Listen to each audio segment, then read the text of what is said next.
Okay, so hello everyone. I'm Nadeem Akhtar, and I welcome you all to the today's second session.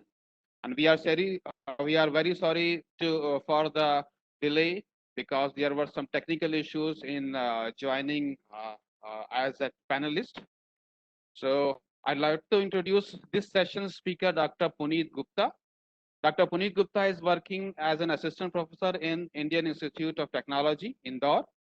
He has received his PhD degree in computer science and engineering from IIT Kanpur, and he has been a postdoctoral researcher at Tampere University in Finland during 2018-19. He also worked as scientist in TCS Innovation Labs, India, for a period of 2 years. Dr. Gupta has been awarded several times for generating patents in TCS Innovation Labs and also awarded twice for publishing in reputed journals by IIT Kanpur.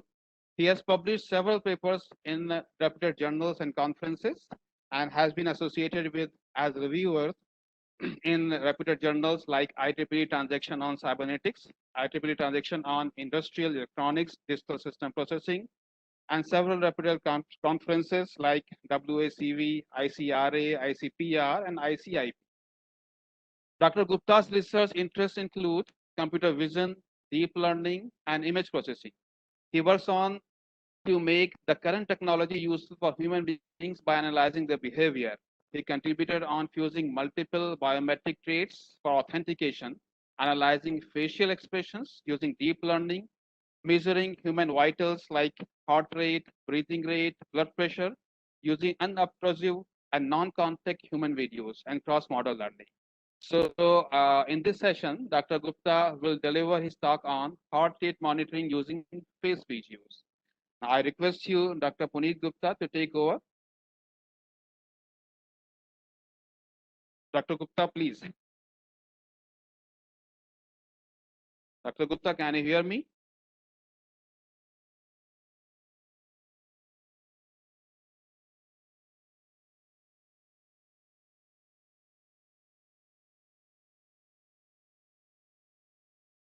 Dr. Gupta is with us. He will start in a few minutes.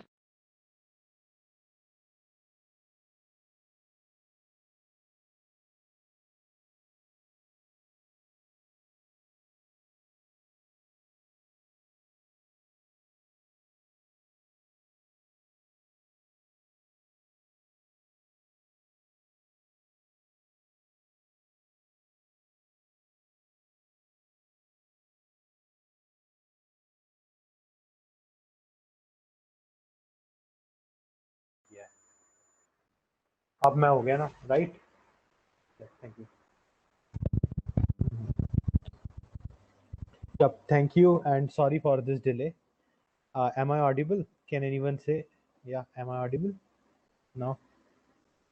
Yes, you are audible.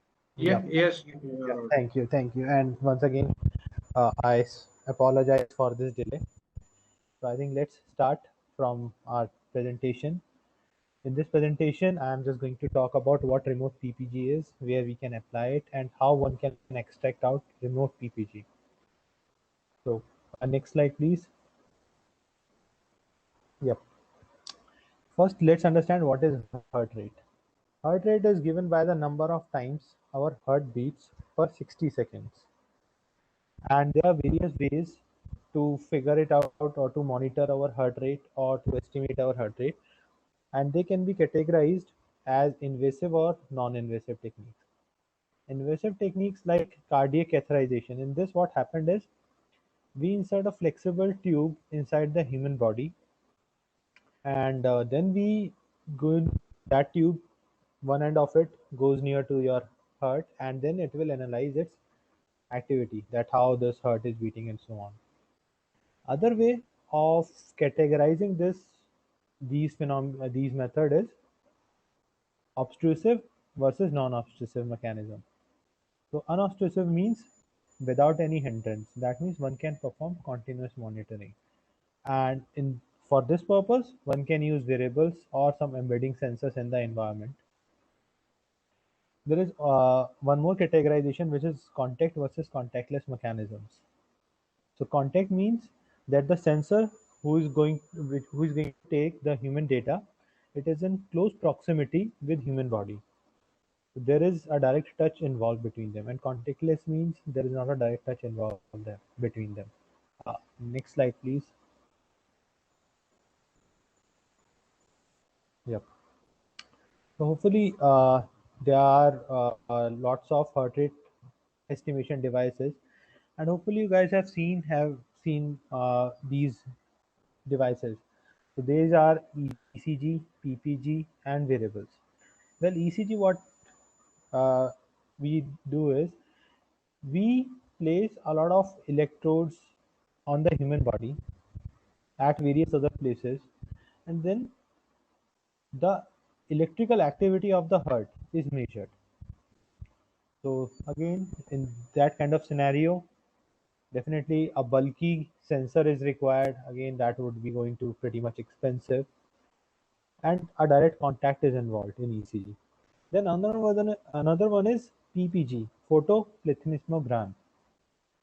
So in this, what happened is it's a clipping kind of devices, and hopefully currently in this difficult time of COVID, usually if we have to measure our SpO2, then also we will frequently be in contact with these kind of devices.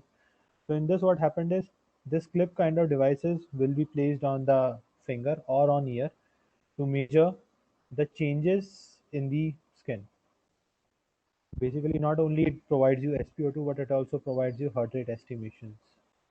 By the way, I mean, in what way your heart is beating. So all those stuff it provides. And the third one is wearable. So again, it uses the technique of either pressure sensors or the same technique that is used in PPG. And usually, currently, all these MI bands and watches, they have these things. So as far as this heart rate monitoring devices are concerned, there are three that are traditionally used and these are ECG, PPG, and wearable. They have their own pros and cons. As an instance, as an instance, all three of them they require skin contact. And definitely, as far as this ECG and PPG are concerned, one cannot perform long-term monitoring because it's difficult to handle them, it's difficult to place them on the body. However, wearable, definitely people are mostly wearing those and use them. So that's in that way one can use that. And another problem with these three mechanisms are that all of them require some dedicated sensor. And furthermore, all of them require skin contact, and that's why it is difficult to analyze skin damage patients or a person who is in sleep or a person who is doing exercises or neonates monitoring. So for all those purposes, it's difficult to actually use them. And last but not the least, ECG, as I've already mentioned, it's quite bulky and expensive. So these were three devices. In this talk, we are going to talk about this fourth one that is there on the extreme, no, back, back. Yeah. So we are going to talk about this another aspect where what we are going to do, we are going to use face videos for heart rate monitoring. So using this simple face video, these face videos can be acquired from your simple camera or your surveillance camera, your mobile phone camera. Any way, any mechanism that you want to choose, you can use that. And what it does is, it using these face videos, we are going to provide that what is the heart rate. And the good part here is that now we don't require any dedicated sensor because let's say we are using camera mobile phone. So it has various other purposes. So that's why we don't require actually dedicated sensor. Another thing is we don't require any skin contact, and that's why we can analyze skin damage patients, a person in sleep, a person doing exercise, or for neonates monitoring. Yeah, one more thing. Neonates means newborn babies, infants. And again, one can also look for long-term monitoring here, which was not possible in ECG, PPG, or wearables. And again, it's not that much bulky. And as far as this expensiveness is concerned, it's not that much expensive. Only some one-time software cost is involved. And as far as this hardware is concerned, we definitely have them. In today's world, camera is pervasive and ubiquitous, so we can have this option. These, you can say, yes, are some advantages of using face videos. Please go ahead. Uh, Next slide, please. Yep. So now looking at its applicability, there are lots and lots of good application area of this technique. So this technique is called RPPG or remote PPG. So this technique, where we can use it? Well, we can use it in lots and lots of places. Few of those areas I have mentioned on this slide. So what are those few areas? Like one can use it for ICU. In ICU, rather than placing a sensor on the human body, what one can do is one can simply place a camera on top or on the roof, where from where this human face can be made visible by the camera viewpoint, camera field of view. Then what happened is you gather those face videos and then provide the heart rate monitoring, whether your heart is properly beating or not. Another one such crucial area is an ICU, neonates ICU, or infants ICU, or newborn babies ICU. Then again, in that kind of scenario, one cannot actually think of placing sensors like PPG or ECG over infants. In those kind of scenario, here you can see once again some camera can be placed. So here also a camera is placed on the top right. Then this newborn baby, it can be monitored, and then it can be figured it out what is its heart rate and whether the heart is properly beating or not. Same technique one can use for gerontology. Gerontology means elderly care. So that's another very good area where people are extensively working on these things. And one more such application area is about fitness. So when a person is doing exercises, how this its heart is beating. So that can also be measured by this technique. A lot of good work has been done in this direction as well. For sleep monitoring, one can use it. Again, our these MI bands, they can also perform the sleep monitoring, but in that case you have to, I mean, wear them out, and it's not probably that, I mean, that band, it's a contact mechanism. However, the mechanism that we are talking about is contactless, and now it's pretty much free, and we don't need to bother that much about it. So yeah, in that way, it can also perform sleep monitoring. Another good application area is polygraphy test or lie detection. So here, what one can do is, I mean, it's a very well established thing that whenever a person speaks lie, there is a change in its PPG signal. There is a change in its heartbeat. So that can be captured to figure it out whether a person is speaking true or not. So the same RPPG can also be used in that way. Apart from this, there is one more important application area, which is ME, micro expression detection, ME detection. So in that area as well, I have done few of the work, and again, it's used for the slide detection only. So what micro expression is? Well, expression can be categorized as into two fields, macro expression and micro expressions. So we are mainly familiar with macro expressions, where what happened is uh, expressions persist for a long time on the human face. However, there are some expressions known as micro expressions, and these usually induced for very small duration of time. Usually, when people try to hide something, their true emotion, then also those true emotions, they can induce some changes on the face, and those can be analyzed to actually detect the true human feelings.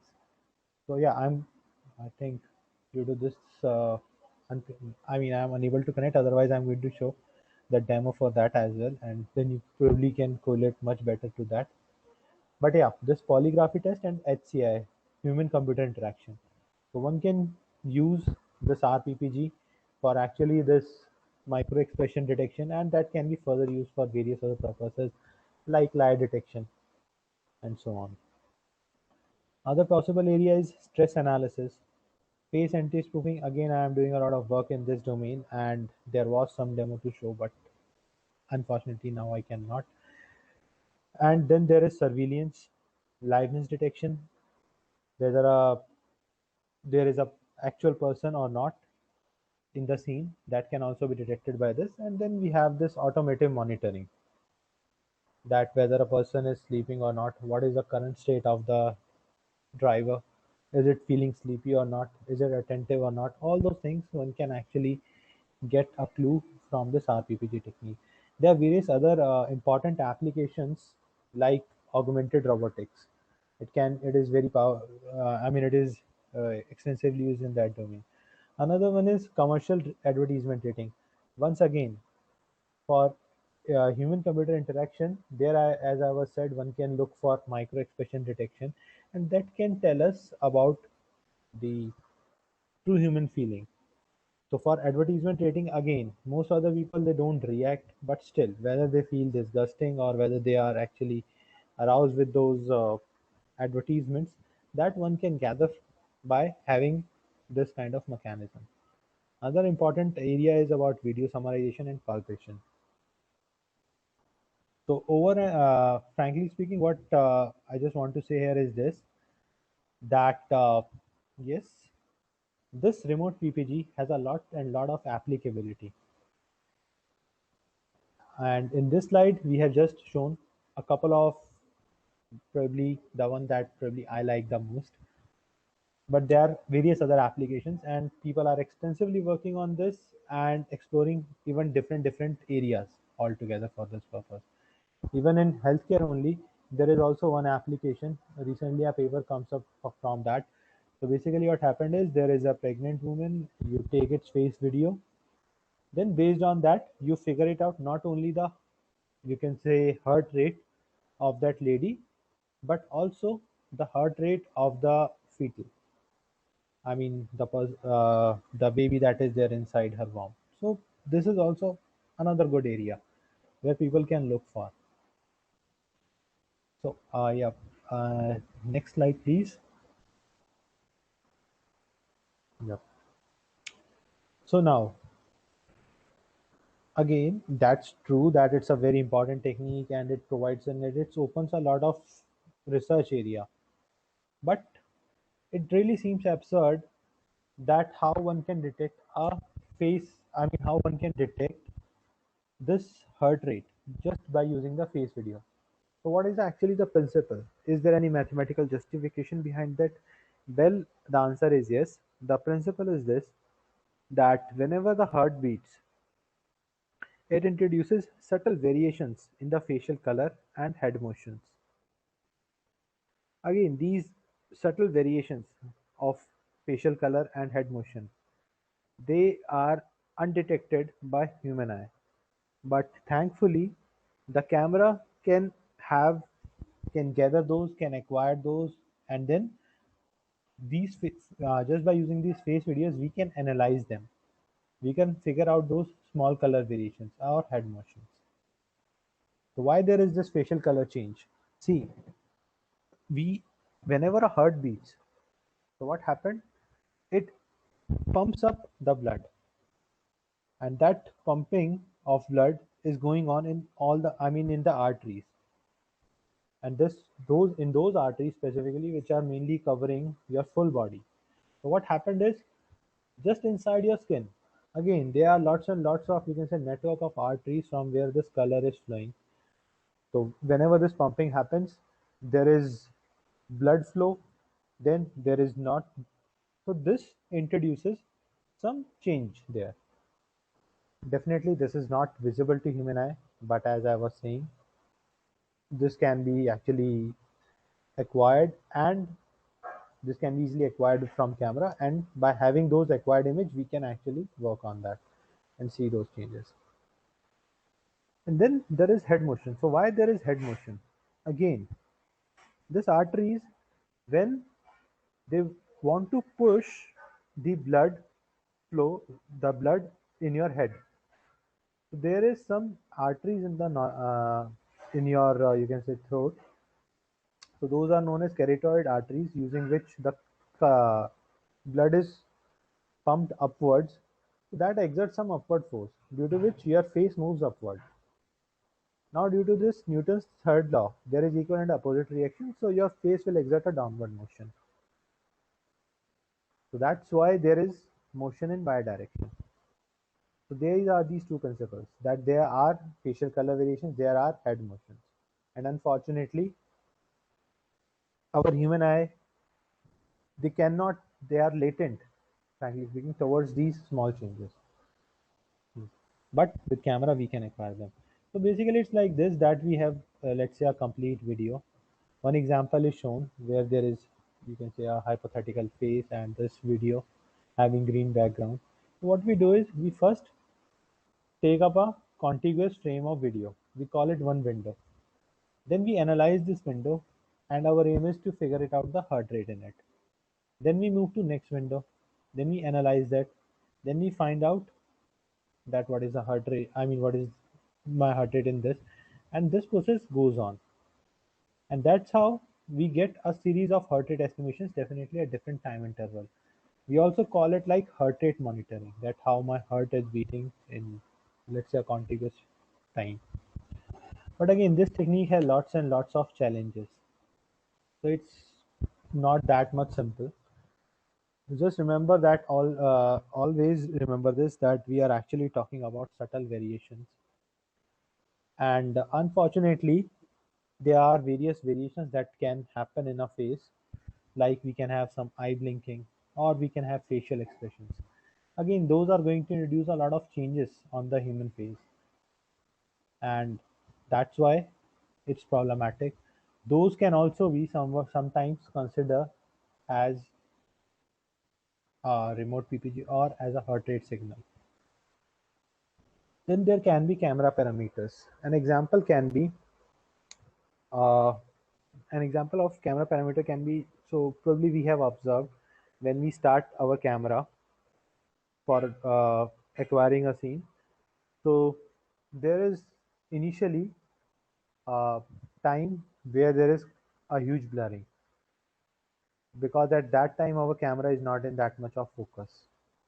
So for actually setting up those things, first, it requires some time. So that can be considered as one camera parameter. Another thing is, always remember that camera, whatever camera you use, it definitely has some noise sensors. So those noise can also be there in the acquired video.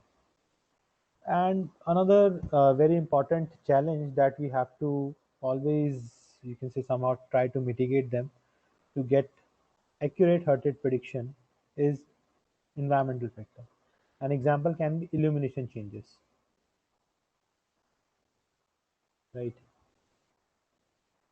So like if you have change in illumination, what happened initially when there is the face, so it has some different color, and suddenly there is some illumination variation, so the color changes at that place. Again, now you can very well imagine in all these kind of scenarios, what happened is this, that you have a face, some, in one way or the other, some noise is introduced in the face, in the acquired face. And those noise, I mean, if you look closely, they are visible from human eye as well. But what we want to work on, we want to work on very subtle variation of facial color and head motion. So definitely that they can be pretty much easily affected. So there was once again few demos to show, but I don't think that we can do that. Yep. Please, can you have this go on in next slide? Thank you. So there are different ways for analyzing this kind of mechanism. So usually people differentiate it between these two, Lagrangian and perspective. Lagrangian perspective and Eilerian perspective. So what they are? Well, Lagrangian perspective, in this what we do, we take up a face video, we find out some discriminatory feature points, discriminatory facial landmark points. These facial landmark points can be those that you can easily detect. sorry, in the subsequent frames. Again, mainly the corners. Sorry. So with this, what you do, you track their movements in the subsequent frame. But there are few problems with this Lagrangian perspective. So the main problems are that this kind of tracking is highly time consuming.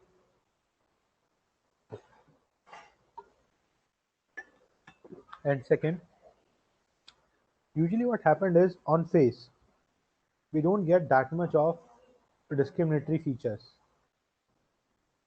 And those, and even if whatever we got, they are easily affected by illumination. So definitely it seems quite absurd that why this is the case. Our human face is pretty much well textured. We have so much of texture, we can get some, you can say, corner points and points which are quite distinctive, and those can be easily tracked. So why this is the case? Well, the reasons are this. First main reason is this, that the face area that we are going to have in our video, it's not that much. We are going to have small facial region only. Second reason is this, that most of those areas which contain discriminatory features or landmark points, we are going to avoid them. Why? See, I talked about in the previous slide some challenges. Challenges like there can be eye blinking. So definitely we cannot actually look for the areas which are quite near to eye. The reason, whenever we have eye blinking, the area near to our eye, they can be easily affected. Due to all these factors in this domain, we don't have sufficient landmark points. And third is that again this Lagrangian perspective can be easily affected by facial expression. So that's one way. Another way is Eilerian perspective. Here what we do, we fix some ROI. Let's say on one frame, we find out some properties like, okay, what is the texture in this, or what can be color in this. So this property we can keep track of. Then in the next frame, we see where that ROI is. Once again, we look for that ROI and see that similar quantity. So that we call as a temporal signal. So temporal here means time related. So I think, yeah, I missed that in, even though it was already there on my slide. So what is the difference between temporal and spatial variations? So temporal, as the name indicates, it means time signals. So let's say, and this is what we are mainly concerned with, that how, I mean, in the subsequent frames, how a particular quantity, let's say in color variation, if I want to observe, how the color is changing in the subsequent time frames. Or if I'm talking about motion, how a point is moving in the subsequent frames. So all those will provide me my temporal signals. And another kind of signals is spatial signals, SPATIAL, spatial. So here my aim is this, that I'm just looking for one from one perspective of image. And whatever variations are there in terms of X and Y, we call them spatial variations. So mainly in this, my major focus is on temporal signals or temporal variations. So yeah, Eilerian perspective. So here what we do, we fix some ROI, let's say at frame 1, find out some key properties of it.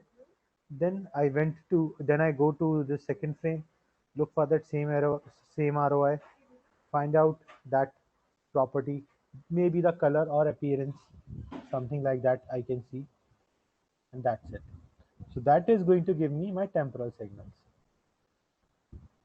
And this kind of mechanism works pretty well if we have subtle variations, small variations.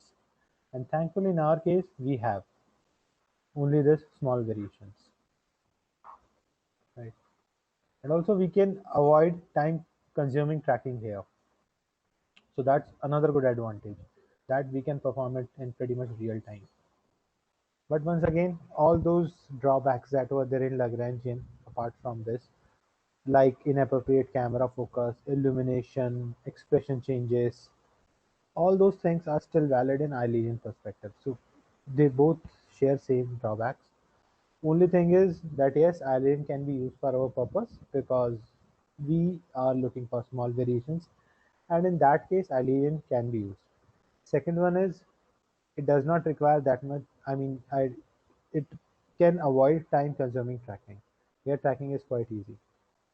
Now, let me pose a question: which of these, Eilerian or Lagrangian perspective, belong to color magnification, or which of these belong to your motion variation?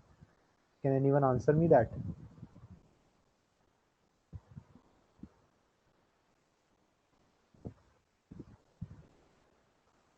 Okay. Can anyone? Okay. So I think one is there. Yes. Student participants don't have audible access. They can only put their messages in the chat box. Okay. So can anyone message me that? Yeah. No one message Okay. yet. Okay. If someone message, I will tell you. Sure. Sure. Definitely. Thank you.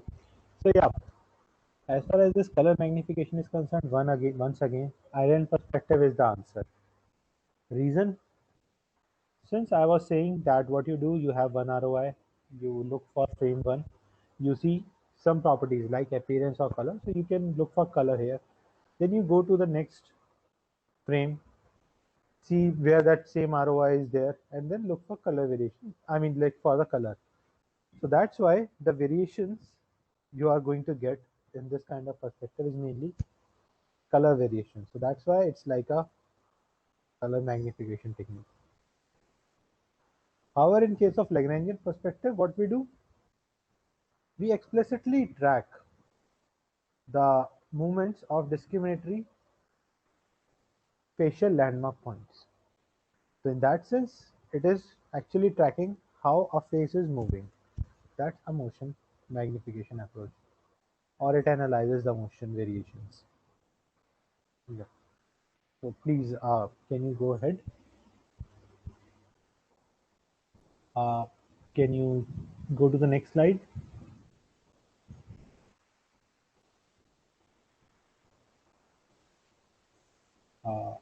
Add this next slide, please. Yeah, thank you. So once again, I think this slide also contains a lot of animation, but we cannot show that right now.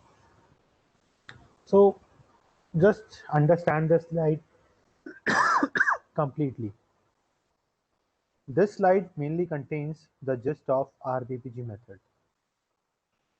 So these are usually the steps involved in extracting out the heart rate estimation or in from non-contact face videos. Again, there are lots of question marks probably you are going to see in this slide. So we are going to discuss that in the upcoming slide. But let me first provide a, you can say, broader picture that what exactly is going on. So initially, as an input, a face video is given. Then what we do, we extract out some windows from it. That we have discussed that from, let's say we have a huge video, we first take out some contiguous frame and call that this is my first window. Then I move forward, again take some contiguous frame and call this is my second window, and I perform I do this iteratively. Then my aim was for each window I want to analyze it, and from that I'm going to extract out my heart rate. So this is my aim. So now from face video to first step, I think one can easily do it. You just need to set that how many frames you want to actually look for. Assume you said I'm looking for F number of frames, or let's say 300 frames. So you extract out 300 contiguous frames and get one window. Now after that, you go to the second step. Second step is ROI detection. ROI here means region of interest. The Nimesh was saying this is region of interest, but I do remember that in commerce and various other fields it had different, you can say, full things like probably in commerce it is known as return of investment, but it has nothing to do with that. It is the region of interest. So as the name indicate, what is region of interest? It says the area. I would just want to, let's say I take up this first frame, and then I want only that area which I am actually interested in, or which will be useful for me to extract out my heart rate. And what can be that area? Well, as the name, or you can say till now what we have said is we want to extract the heart rate from face video or by analyzing the face of the human being. That's why what we do, we find out where the face is, and in face there are various regions like eyes that can be problematic due to eye blinking. So we explicitly somehow remove that area. There can be beard, mustaches and so on. So we also remove that area. So here we get the second step. So this mask where we have one, these are the one that we should consider and black are the one that we should neglect. And what we do, we divide it into some grid and we take only those patches in the grid which contains all one and we neglect the other ones. Corresponding to each grid, I extract out a temporal signal. So that's my third step. So now, probably if you look for mathematically somehow, you can say that let's assume that this is my square grid, and in these square grid, the patches that I have considered, let's say they are 100 in number. Remember, those that contains black, I don't take them. I take only those patches which contains all ones. So assume we have 100 such patches. So in that case, what should be the length of my temporal signals? Can anyone wants to try? I have 300 frames and the number of patches that I consider are 100. So what should be the dimension of my temporal signals? You can type in chat window if anyone wants to try.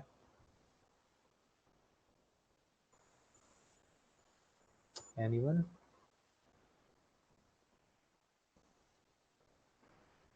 Okay then. Wait. Okay.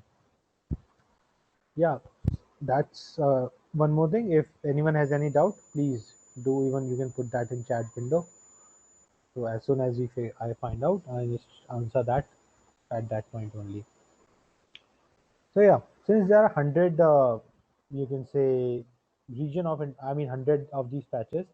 So corresponding to each patch, I'm going to have one temporal signal. So I'm going to have 100 temporal signals.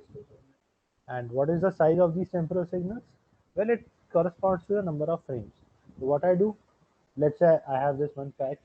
I take this patch, put it at the first frame, find out the average color there, and put it on the first value. Then I take up the second frame, again look for that patch,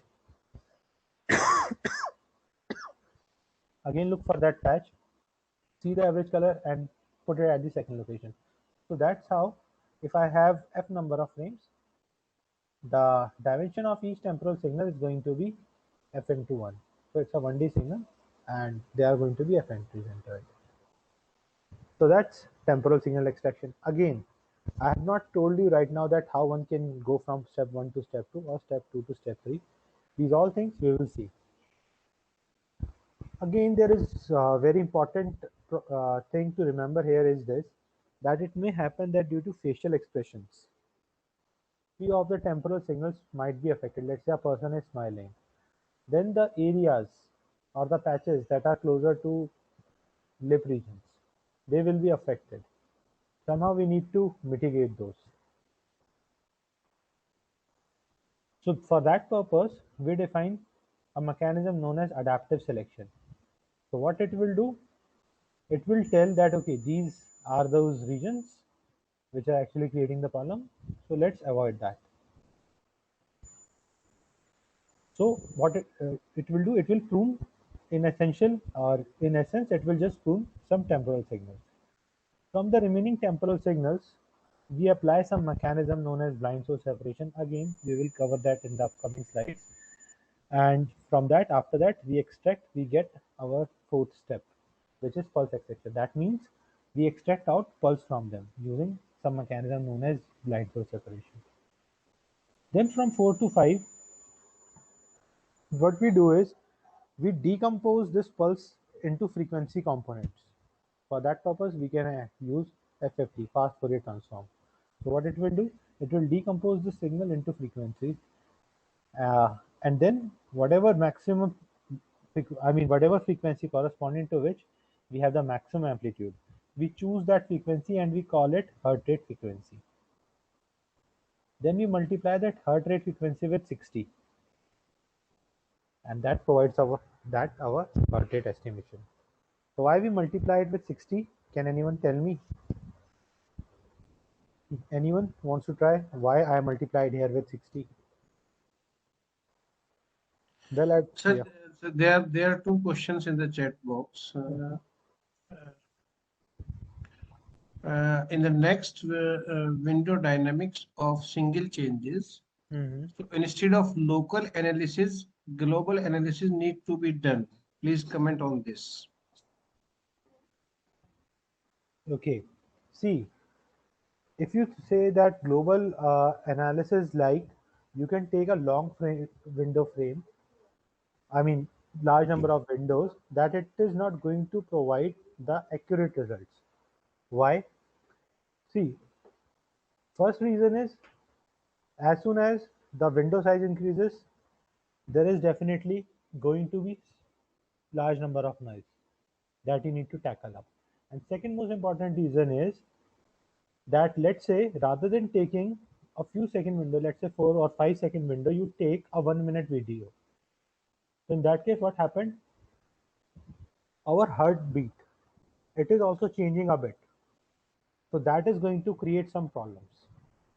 So that's why it's always advisable that don't take your window size to be pretty much large.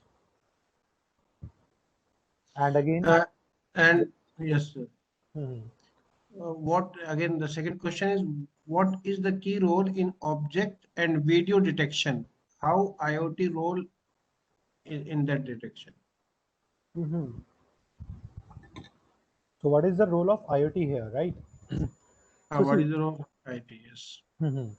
So see, as I was saying, that there are lots and lots of applications where this technique can be made useful for. So like, you can have a sensor, a camera that is there in front of you, who is analyzing these different persons. And based on that, you can gather a lot of different properties about human beings. So one such area where you can use it, and it is actually being used, a very good research domain area. It's like this, that a person is there, whether a person is wearing a mask or not, whether the person is, whether there is face spoofing or not, देख लो क्या right? That's one application area. Now, after that, again, it's not only just one area. So you have again various embedded sensors, camera sensors in the environment that is actually analyzing the human face, and then you can get various other important properties for that as well. Like you can get micro expressions that you can also use for advertisement trading, or to, there is another very good area known as user personalization, which is pretty much closely related to CPS, or you can say IoT. CPS means cyber physical system, and yeah, probably it is pretty much well connected to IoT as well. So in that area, what you do is, user personalization means just this, that you figure it out, okay, this is the person, you authenticate it, that yeah, this is that person, this is its liking, this is its disliking. Then according to that person only, you target that person and start showing some of those ads or the things that he may be pretty much interested in, right?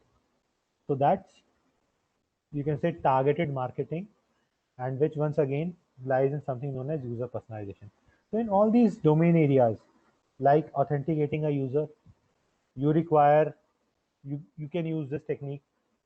For face anti-spoofing, you can use this technique to detect the genuine user behavior, or you can say whether he's going to like this person, whether he's going to like this thing or not, whether he's enjoying this thing or not. For commercial advertisement rating, for all those purposes, you are actually using this. You can use this thing. So there are various papers that are actually using that. So in all those areas, one can use this technique. So this technique actually forms a basic. So it's a preliminary step which you can apply it and use it for various other areas. Sir, which MI algorithms are best suited in future extraction? Which, sorry, MI algorithms. MI stands for machine intelligence. Yes, machine intelligence. Yes. Okay. So yeah, that thing actually, that's what we are going to see in the upcoming slides. As far as this feature extraction is concerned, if you want to have a mechanism where you can automatically detect those features, so there you can use some deep learning mechanisms. Yeah, there are a few slides that are going to talk about that as well. That how you can actually use deep learning to perform these steps like 1 to 2, 2 to 3, or 3 to 4, these kind of things. But usually this 4 to 5, this step is quite standard. So we extract the pulse and perform this thing. So that's quite a standard. But again, all these steps one can perform using different mechanisms like deep learning and so on. And that we will see as soon as we proceed. Yeah. So any more questions? How can we annotate a, an image with ROI? Yeah, that's next slide. Okay, okay. So RI detection is next slide. So that's what, how you can go from 1 to 2, that's on next slide. After that, in on next slide only you have how you can go from 2 to 3. Then on the after that, on the next to next slide, we have how we can go from 3 to 4. So all these steps, these question marks, we are going to answer in the upcoming slides. And then we will also show that what techniques some people have used, and then how we can use deep learning. So all those will be answered soon. Yep. Any more doubt? Please proceed, sir. Yeah. No. Next slide. Abdus. Yeah. Again, so your aim here is going from A to F, image A to image F. So image A is the first frame and you want ROI extraction here. Unfortunately, if that was going in an animation, so there I will ask you guys that how you can do that. So again, please don't read what is there on the slide. Can you tell me how you can go from A to F? What are the ways that probably you can follow? You can type in chat window if anyone wants to. Okay. So basically what we can do is we can first apply a pre-trained model. So in my case, I have used something known as OpenFace. It provides where is the face, it localizes the face and provides me, and it gives me some landmark points as well. Landmark points are the points, I mean, which are the discriminatory feature points, and they actually provides me, you can say, the outline of face, facial subparts as well, like eyes, eyebrows, nose, lip region as well, which is not shown here, and then this boundary. And second thing that I do is I also apply the skin detector over this B and find out where is probably the human skin.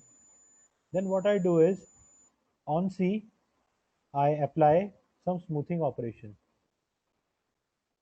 Then as you can see in figure F, in region of interest, I want to remove this eye regions.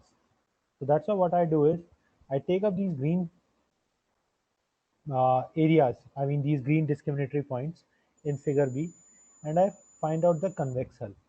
Convex hull is the minimum possible enclosing convex polygon. So it provides me this kind of shape, and I just remove that shape. And this removed shape after from D, when I remove this shape from D, I get F. So that's just one strategy, and frankly speaking, there are lots and lots of ways by which people can define their ROI. In some case, people have used the full face. Even people has also used these eye regions. At the initial in the initial works, people have used that, but as soon as the research progresses, they find out that it's best to remove these eye regions. And as I was saying, there are multiple ways. I have done this strategy. You can modify it a bit, or have some deep learning mechanism only that can actually provide you this only this region. So that's also one possible direction. Then from F to G, what is G? In this G, what we do? We actually place a square grid on this, and from each of those, I mean, in each of these, you can say patch inside it, we take up only those patch which contain all ones. So this we have discussed in previous slide. And from each of this corresponding to each of this patch, we want to extract a temporal signal. So in this case, what I do is this: I take up this patch, put it on the first frame, and then at that area only, I get the average mean value and put it at my first location. Then this same patch is put on the second frame. Then I take that patch, and there I again look for the only green areas, and I take its average and put it at the second value. And that's how I get my full temporal signal. Well, there is reason for that. The reason is green channel has the strongest PPG signal. So it's there from a paper. They have proved that yes, this is the indeed the case.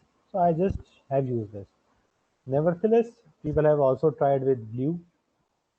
Some people have used all these R, G, and B, somehow try to consolidate them, somehow try to get better results out of them.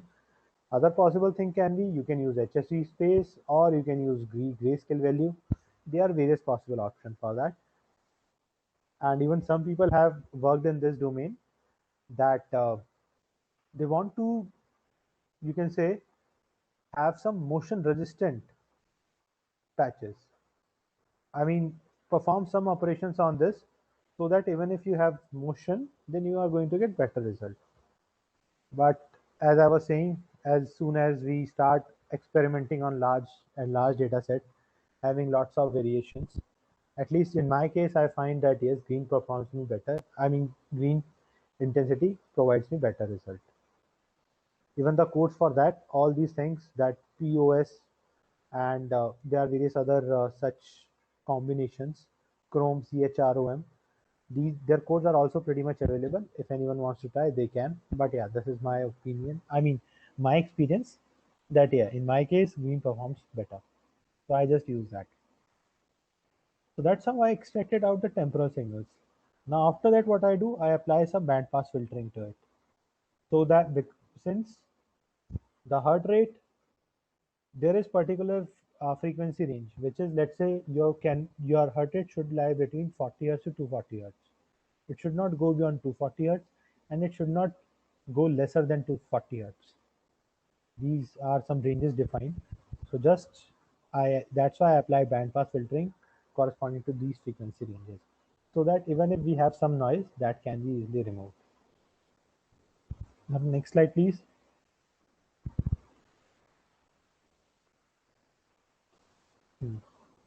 So after that, as I was saying, there are lots and lots of temporal signals.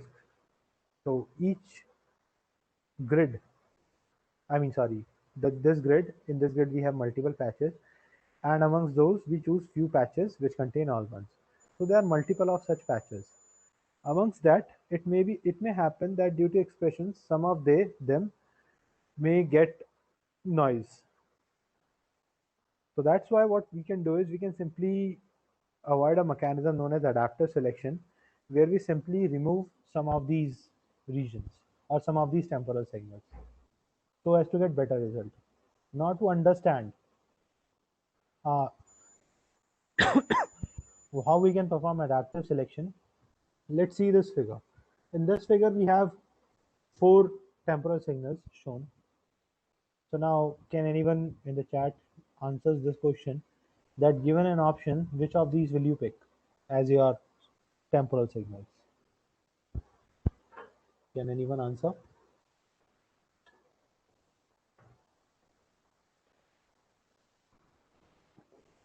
Okay. See, we are actually dealing with subtle changes. Those changes will be quite small. So now if you just look at these ranges of these signals, you can see the range of this red signal. The first red signal is 52 minus 48, which is 4, which is quite huge. And again, in the middle only, at small part only, there are huge variations introduced. Similarly, for the second red signal, again, the same phenomena is there. For the next, we will see there is very subtle changes, very small changes.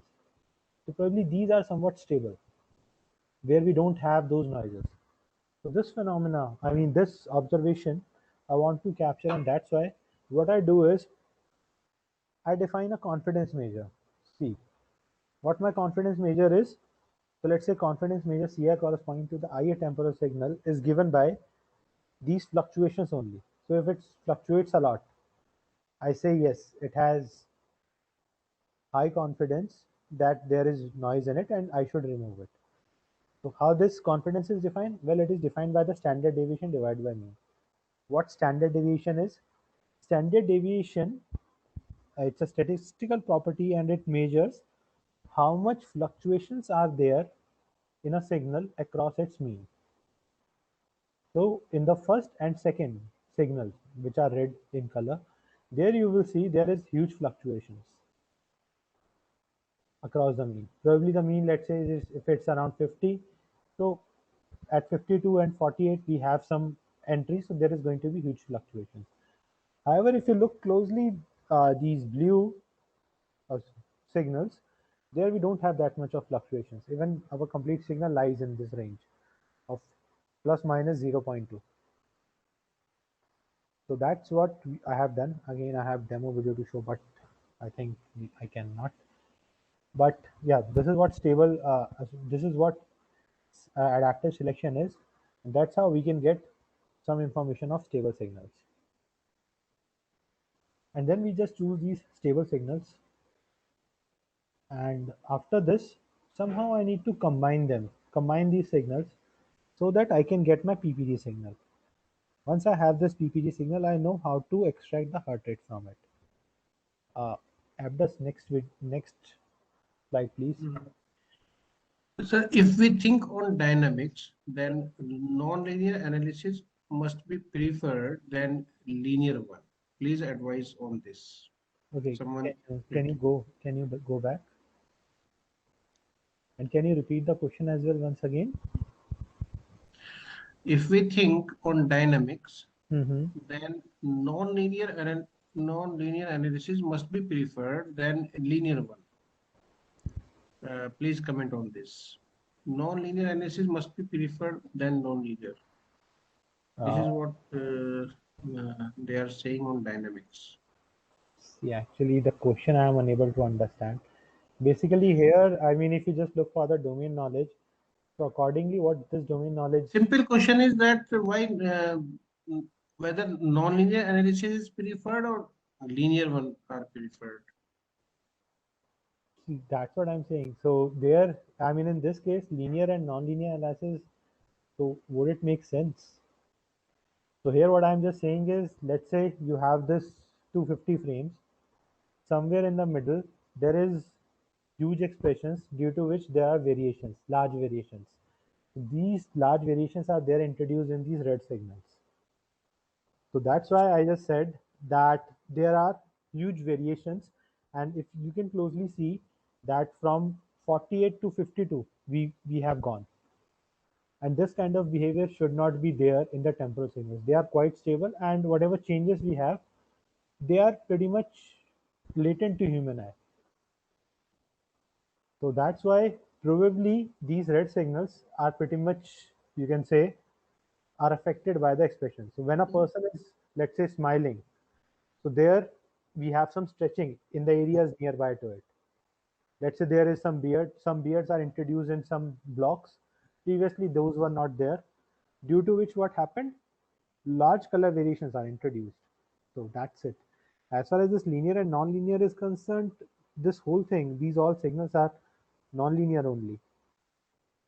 And Okay. there is no direct correspondence between them because their ranges are quite different. And one more question is, what type of servers are required for storing COCO-like data sets? Coco. Hmm. Coco, I think you are talking about MS Coco that is used for segmentation, if I remember correctly. So this is not that problem. There you actually don't require currently Hello. these kind. Yeah. Yes. So here you actually are performing your operations on simple laptop. You probably don't require even GPU right now. I mean, for whatever I'm currently talking, you don't require that. If you want to perform deep learning, there are few ways. You can simply train them over server, and after that, you can put it on your simple machine for inference. Even one more thing, here our aim is just not like that. We should look for only accuracy perspective. We should also look for the computational complexity. That's also very important aspect, because as I'm saying that in effective computing, or I mean this face analytics problem, it plays a very major role. It would be best if somehow your mobile can able to process these things, and there are few algorithms which can actually be placed on your mobile and you can process them. You can do those stuffings. Again, this deep learning things, they require some sufficiently good number of nodes and all those stuff. But till now, whatever I told, for that you actually don't require, frankly speaking, these high level servers. You can just simply design that and even put it on your mobile phone so that it can start working. And you can use your mobile for various of those very good applications. Even there is something you can even whatever, if you look for deep learning architecture as well, you can cut it down just like mobilenet has done, and then also you can put it on your mobile and use those things. So that's one very good important aspect to remember: computation complexity. And all these whatever I have discussed till now, these are not that much computationally expensive. Mhm. Yeah, yeah. Okay, sir. Please proceed.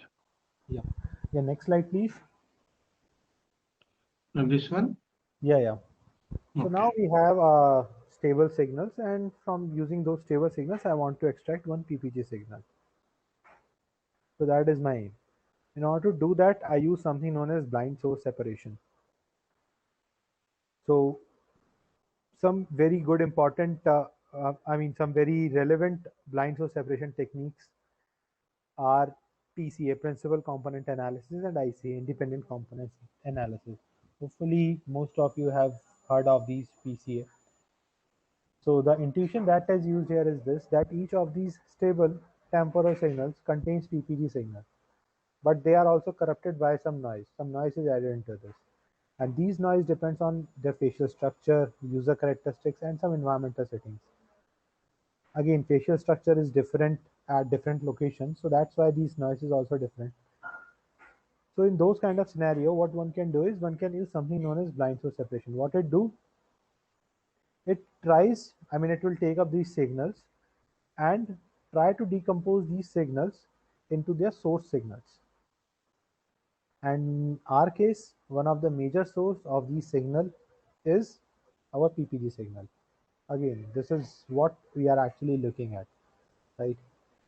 So people have just simply used blind source separation and they try to extract out the PPG signal.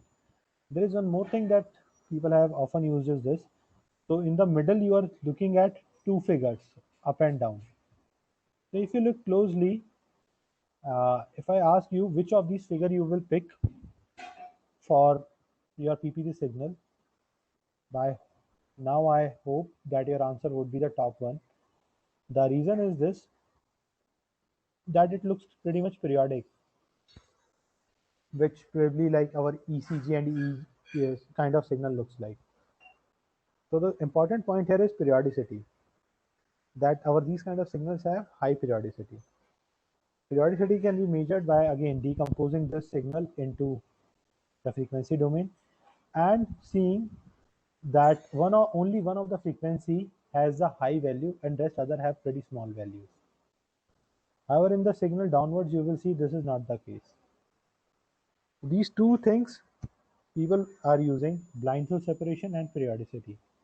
In my case, I define an optimization algorithm which will actually internally use this blind source separation, periodicity, use both these concepts and minimize on that and provide me the pulse signal.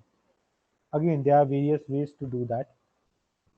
So I think, yeah, sorry, I think, sorry, I start moving. So at the next slide, please. Yeah. So now let's look some basic approaches to perform these tasks, and we will see that few more algorithms for performing this pulse extraction. So one such approach from which everything of, I mean, this domain gets started is this. Here what happened is, again, you have a video. What you do is you take up the first frame, you extract out the face using Viola-Jones detector. Then these are the faces. You take up its green channel, red channel, and blue channel. Then you average, let's say you take a first frame, you average it up, put it on the red trace first position. Then you take the second frame, average it up, put it at the red trace second location, and that's how you get one proper signal for red trace, similarly for green and similarly for blue. Then after that you apply ICA and you get the pulse signal. This, from this approach everything gets started, but once again you can very well see that it contains a large number of problems. One problem, if you look from the very start, is this, that you consider all the face. It contains eye blinking. So can it be possible to actually have some notion of stable face areas? At this next slide.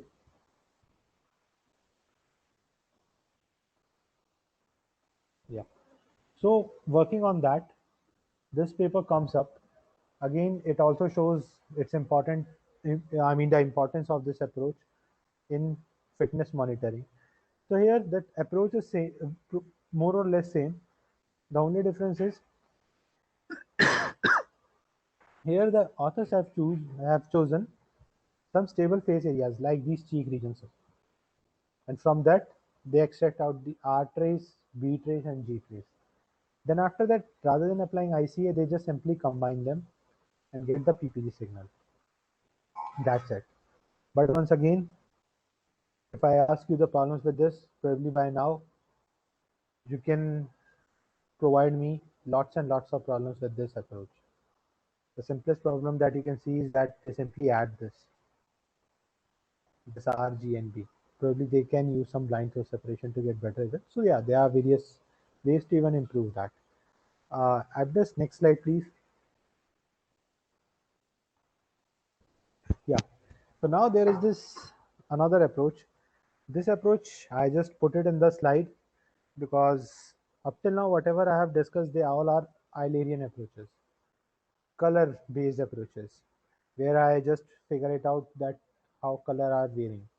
Now, this approach is actually a Lagrangian perspective, a Lagrangian approach, where what the authors have done is they tried to find out some discriminatory facial landmark points and then they track their movements in the subsequent frames. For that purpose, initially again they apply Viola-Jones face detector, then heuristics to remove eyes and some boundary regions. Then they apply some LK tracker. What it do? It first find out the discriminatory landmark points and then they track their movement, and they provide both X and Y direction changes. But only Y direction changes are used to define the temporal signal. Why? Well, once again, when I was talking about Lagrangian perspective, I told the principle is that your carotid arteries, they exert an upward force due to which your face moves upwards. Then, by Newton's third law, your face exerts downward motion. So there is the movement in y direction due to this PPG thing. That's why you only consider y direction because it contains your useful information. So you just consider these y trajectories. Go back to that slide only. Yeah. And after that, you apply temporal filtering like band pass filtering.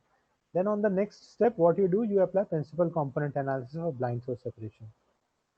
Then you get some principal components and then you perform its, you convert them into fast Fourier transform and get the periodicity value. Whichever has the highest periodicity, you just take up that signal. That's how you can extract out your pulse signal. Yeah, now next slide. So over and over again, there are lots and lots of ways for improving the efficacy. There are these few approaches that I presented and what approach that I have used. So now you can improve the efficacy of such system by various ways. Like you can have a better ROI selection, some expression in variant regions. Other way can be there can be ROI shifting in the subsequent frames when the person are moving. There you can use face registration, but it may also create some problem. So just be cautious of that. Actually, I was about to show a demo over that, but I don't think so that in the current scenario it can be made possible. Thereafter, what you can also do is you can have a better color mixing for extracting relevant temporal signals for better PPG extraction.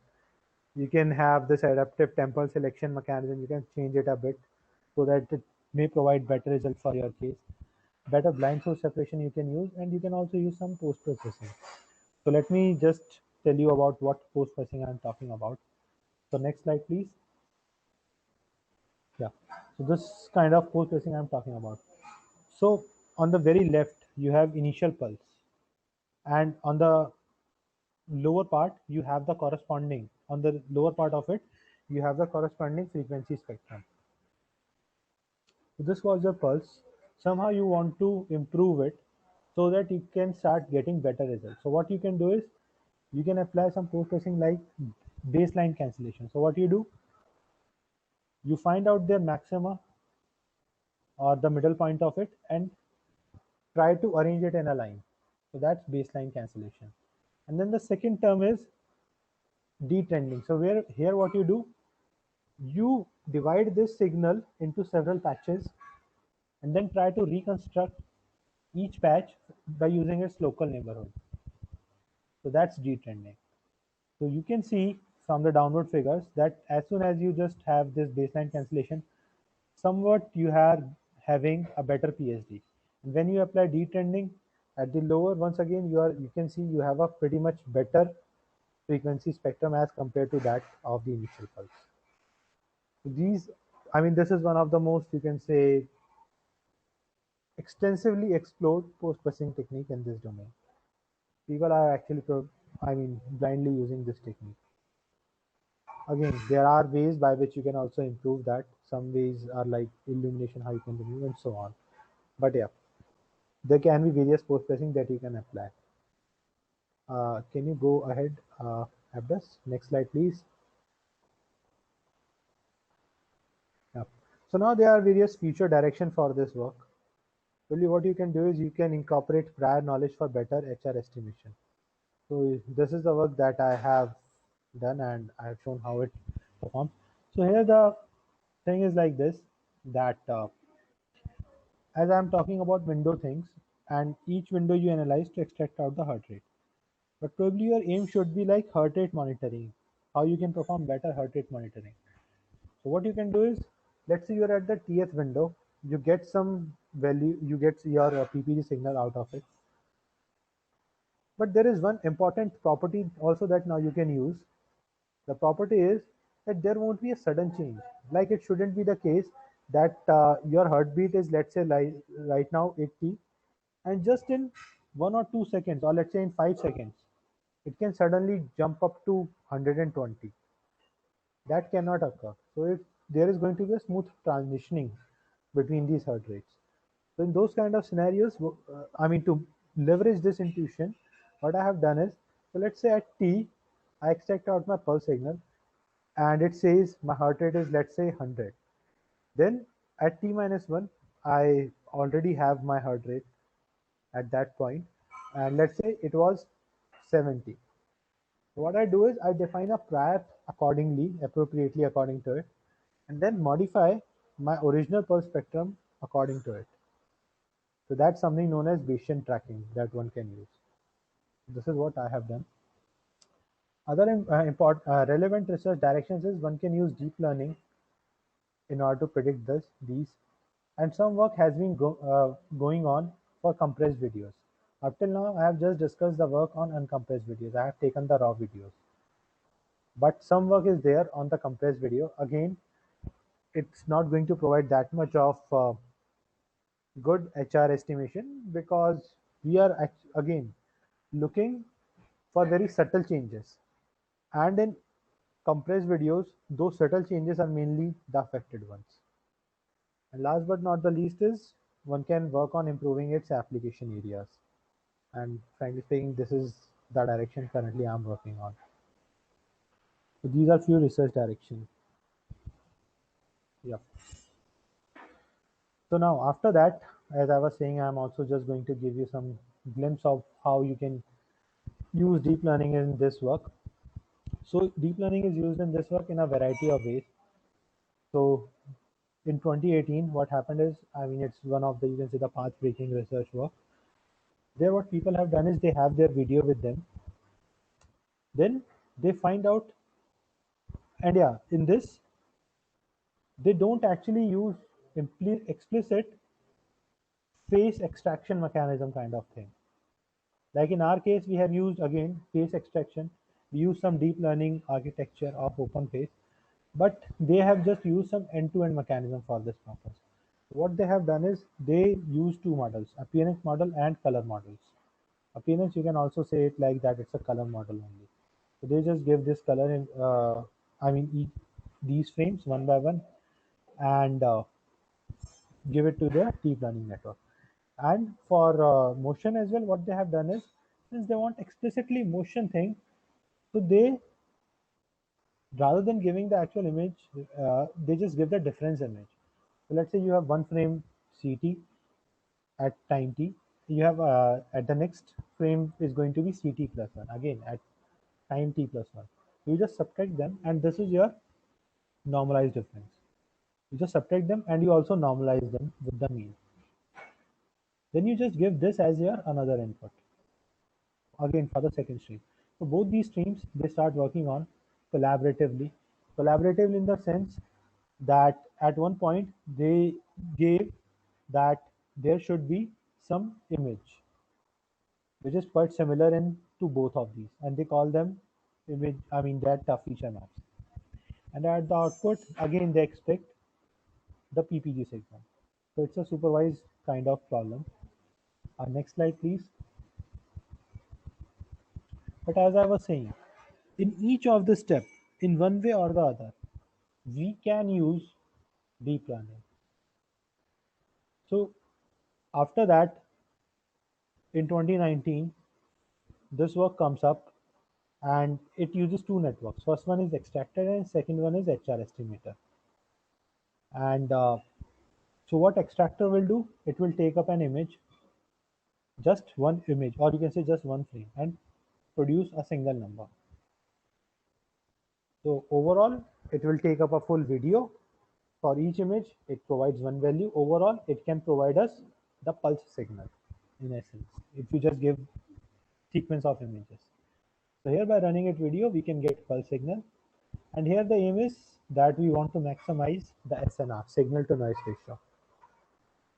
So what signal to noise ratio is, in our case, our signal is this, that we just will have one peak and rest other will be our noise, and we want to minimize that. Right, so we have, let's say, our pulse signal. When we take its Fourier transform, we get our pulse spectrum.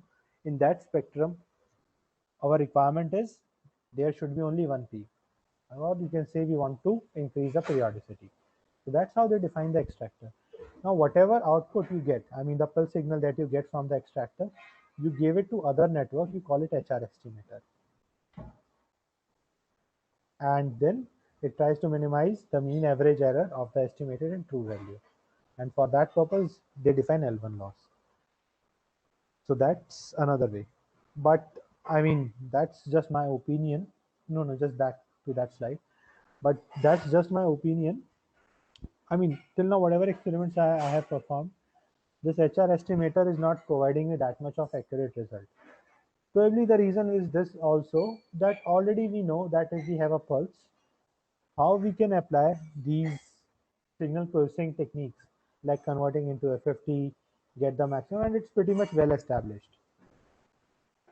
So just if you are looking to use this HR estimator, just do this keep in mind just keep in mind that probably you may end up getting poor result.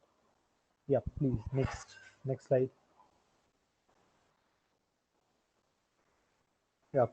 Similarly, there are other approaches where for each of this, sorry, where for each of this work, we have defined a separate network. So in this work published in 2020 only, they define different networks.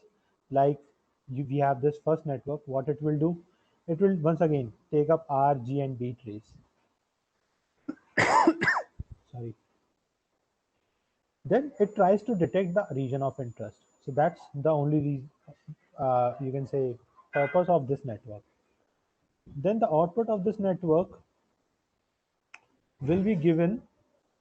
I mean, will be given to the next network. And what the aim of this network? It just tries to remove the noise from whatever input output, whatever is the output given by R. So in order to do that, they use some GAN kind of architecture. Again, do keep in mind that training a GAN is really a cumbersome activity. But still, they have done that so that some noise can be removed from it. Then these probably some noise removed signals will be given to this third network, and it is going to provide us this heart rate. Next slide, please. Have this. Yeah. So similarly, there is this recent work as well. It also uses the similar technique.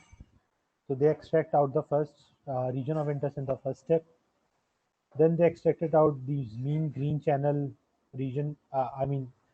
To values to provide the temporal signals. But after that, they apply STFT, short-term Fourier transform, to convert this 1D to 2D, and on this they apply CNN for HR estimation. So this is what they have done. So over and over again, once again, whatever steps that we have already discussed, people just try to slightly change in those steps so that some in such a way so that they can get better result. But whether they are getting better result or not, it's a debatable question. There are lots of work going in this direction.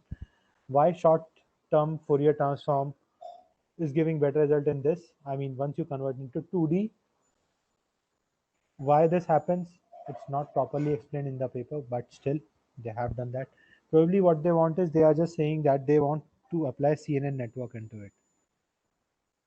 And usually it's pretty much applied in image domain for 2D images, so that's why they want some 2D representation. So that's why they just simply apply STFT. Yep, next slide please.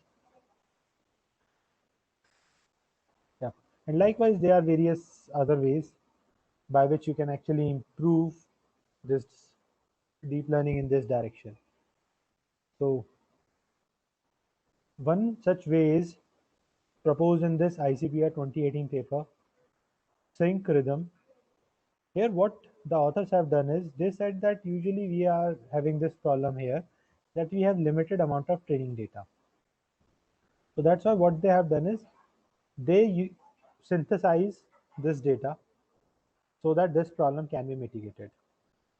For this purpose, again, they define these mathematical equations that this is how one can generate this pulse, and then they introduce some noise into it. Again, generating this and doing all the stuff, usually, in practice, it's not making that much of sense because that, they are having a model in their mind, and usually they end up getting too much constraint to that model. And yeah, lastly, we have this in the last a paper published in CVPR workshop in 2019. I definitely recommend you guys to go through with this paper if you are willing to use some deep learning architectures in this domain. So they have provided a various good directions as well in this. So with this, I think I'm wrapping up my presentation. And if you guys have anything that you want to ask me, I request you to please unmute and ask me those things.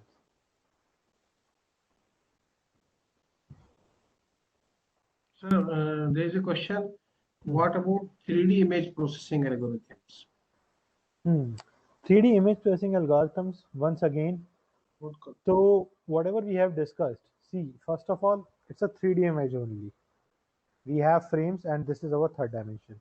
Okay. However, if you are asking from this perspective that can we use 3D faces, then the answer is this, that it's going to be highly time consuming. Okay. And as I have already mentioned, our aim is to perform it somewhat in a, you can say, computationally inexpensive manner, and somehow perform it in near real time. Yep. Yep. One more question is there. I think we discuss it. How can we annotate an image with ROI? I think we have taken this. Yeah, this question has been discussed. No more questions, sir. Okay, thank you. Thank you, all of you. And once again, I apologize for the delay. No, sir, it's all right. In fact, it is 2:18. You have taken your time. And Atal have given 2 hours just because I think anticipating all these issues. Otherwise, 1.5 hours is sufficient to deliver a talk. Anyway, sir, I thank to Dr. Puneet sir, and very wonderful session was that if we could have these videos and animated on the screen, then it would have been much better. But if someone, I think, wants to go in this direction, in the research in this direction, then sir has given a lot of insight of using this image processing and use of deep learning. So I think the session is very useful for the participants who are working upon it. And on behalf of the organizing committee, on behalf of the chairman, Department of Computer Engineering, I thank to our beloved resource person, Dr. Puneet sir. Thank you. And I hope that your cooperation will be with us in the future also. Thank you. Thank you, Abdas. Thank you. Thank you, all the participants. Thank you.